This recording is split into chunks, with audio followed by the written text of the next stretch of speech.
Halo semuanya, kembali lagi di channel Awan Kai News. Semoga kalian sehat selalu ya. Untuk yang belum berlangganan, silahkan berlangganan, tekan tombol lonceng, dan sukai video ini ya.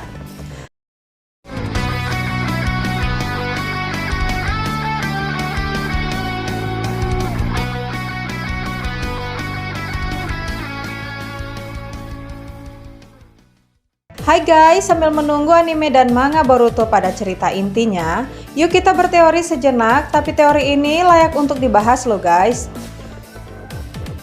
Nah, apa sih tema teori kali ini? Tapi sebelum itu, Mimin ingatkan kembali jangan sampai lupa untuk subscribe ya, karena subscribe itu gratis. Oke, kali ini kita akan membahas Naruto adalah reinkarnasi Rikudo Sennin. Kenapa bisa demikian? Tentu teori ini bukan tanpa alasan loh guys. Memang dulu Naruto adalah reinkarnasi dari Asura. Akan tetapi perlu diingat dulu Hagoromo atau Rikudo Sennin memilih Asura sebagai pewarisnya yang sah. Ya, walaupun di sini Indra tidak terima dan dendam ke Sumat sampai reinkarnasi ke beberapa generasi, sampai yang terakhir Indra bereinkarnasi pada Uchiha Sasuke. Kembali ke Naruto, Naruto adalah reinkarnasi Asura, sang pewaris Rikudo Sennin. Dimana selain mengajarkan kebaikan 6 jalan, Asura adalah pewaris dari semua biju. Dari ekor 1 Shikaku sampai ekor 9 Kurama. Tetapi semua itu bisa disatukan dalam tubuh Naruto Uzumaki, sang reinkarnasi Asura. Perlu kita tahu, peran Sennin itu sangat diperlukan. Mengingat bumi adalah planet target yang menanam buah cakra, tentu ini berhubungan dengan ekor 10 atau biju. Menurut perhitungan admin, Naruto akan berperan seperti Rikudo Sennin dan membagi 8 ekor monster yang tersisa ke Jinchuriki generasi baru di era Boruto. Langkah ini perlu Naruto lakukan demi menjaga keselamatan para biju yang berpencar entah di mana keberadaannya. Akan tetapi, hanya Naruto yang bisa tahu dan menghubungi 8 ekor biju yang tersisa. Naruto bisa berkomunikasi dengan mereka, apalagi Naruto mengaktifkan Sage Mode miliknya. Tentu ini hal yang sangat mudah bagi Naruto, mengingat kemampuan yang kita tahu dalam serial manga Boruto akhir-akhir ini. Sudah sewajarnya Naruto memilih Jinchuriki baru untuk menjadi rumah atau kawan bagi masing-masing biju. Nah, siapa sajakah kandidat-kandidatnya? Berikut teorinya versi Awan Kai News.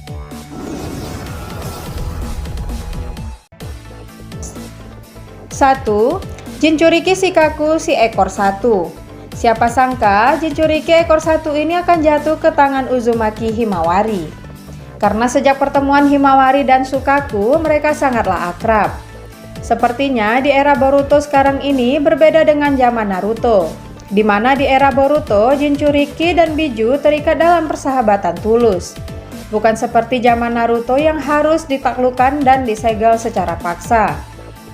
Wah, di sini akan kelihatan Naruto adalah shinobi yang berjasa dalam mempelopori persahabatan manusia dan biju.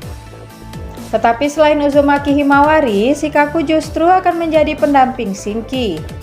Ya, Shinki adalah anak atau murid Gaara. Bisa saja Gaara merekomendasikan Shikaku berkolaborasi dengan Shinki. Akan tetapi, mungkin Shinki dan Shikaku tidak mudah akrab. Karena di salah satu adegan waktu melawan Urashiki, Shikaku menunjukkan sikap sebal kepada Shinki. Ya, untuk kejelasannya kita tunggu saja episode Jinchuriki baru nanti ya.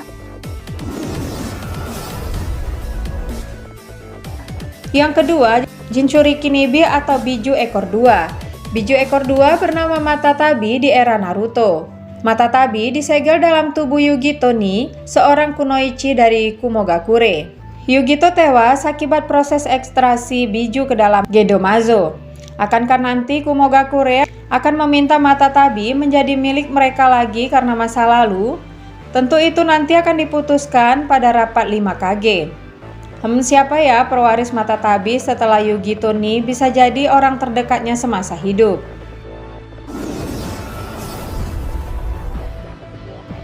Yang ketiga, Jinchuriki ekor 3 biju bernama Isobu. Biju satu ini dibilang unik di era Naruto karena Isobu adalah biju yang bebas dan liar tanpa seorang Jinchuriki. Pada masa lalu, Isobu sempat disegel dalam tubuh Rin Nohara. Akan tetapi tidak berlangsung lama karena baru saja disegel dalam tubuh Rin Nohara, dengan maksud dilepas lagi ke dalam desa Konohagakure supaya Konoha hancur. Hatake Kakashi membunuh Rin dengan permintaan Rin sendiri. Itu makanya Isobu tidak terikat pada Rin Nohara, melainkan justru terikat dengan Mizukage, Yagura Karatachi. Setelah mengetahui ikatan Isobu dengan Yagura, mungkin saja Jinchuriki selanjutnya berasal dari desa yang sama dengan Yagura Karatachi, yaitu desa Kirigakure. Sebetulnya Jinchuriki selanjutnya setelah Yagura Karatachi adalah cucunya sendiri, yaitu Kagura Karatachi. Akan tetapi calon Mizukage ketujuh ini malah meninggal duluan sebelum menjadi Mizukage atau Jinchuriki Isobu. Kemungkinan Jinchuriki Isobu berikutnya masih dalam lingkup keluarga Karatachi atau shinobi lain yang berasal dari desa Kirigakure.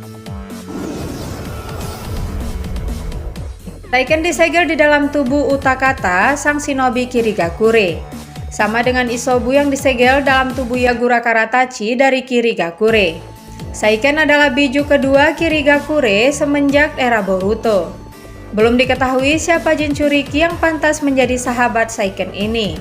Seperti 5 negara besar lainnya, Kirigakure pun akan mengambil peran penting dalam memelihara 2 biju seperti di masa lalu, untuk menanggulangi gerakan Code yang mulai memanfaatkan monster ekor 10 atau Jubi. Banyak shinobi Kirigakure yang berbakat, semoga saja yang menjadi Jinchuriki Saiken paling tidak dari golongan Kekkei Genkai atau Kekkei Touta.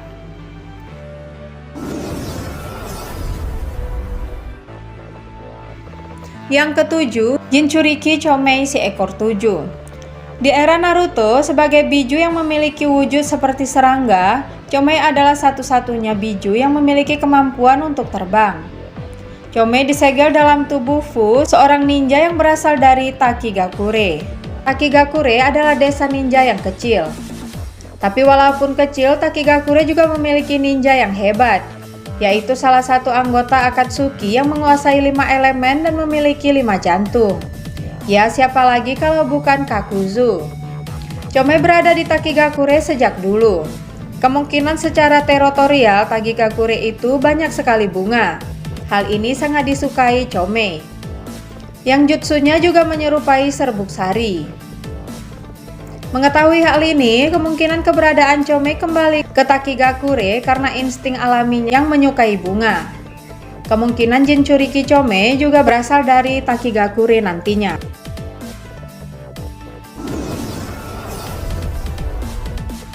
Yang kedelapan, Jinchuriki Gyuki, biju ekor 8. Sepertinya dari semua Jinchuriki, Gyuki lah yang paling kelihatan bakal memiliki Jinchuriki setelah Killer Bee.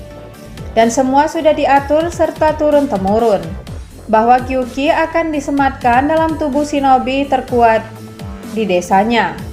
Maka Genin yang dipersiapkan oleh Killer Bee yaitu bernama Yurui. Yuri selalu mengenakan kalung Gyuki. Yuri tampaknya mengidolakan Killer Bee. Mengingat Yuri adalah Genin Kumogakure dengan performa terbaik di ujian Chunin. Bila memang Gyuki harus diwariskan, Yuri bisa jadi ada di daftar teratas calon Jinchuriki baru sang ekor 8. Ya, kita nantikan saja saatnya nanti Yuri menjadi Jinchuriki Gyuki. Yuri akan berlatih di tempat Killer Bee dan Naruto saat berlatih dengan mengendalikan cakra Kurama.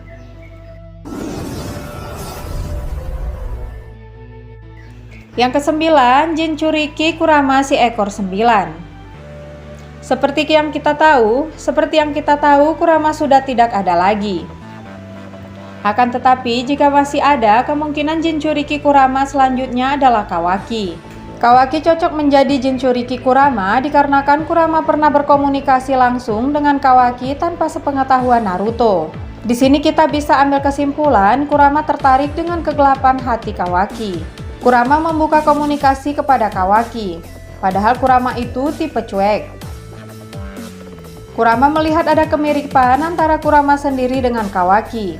Kurama melihat Kawaki memiliki hati yang gelap, segelap hati Kurama pada masa lalu. Kurama merasa simpati dan iba ke Kawaki. Seandainya Kurama masih hidup, maka komunikasi Kurama dan Kawaki akan terus saling berlanjut dan menjadikan Kawaki kandidat Jinchuriki Kurama.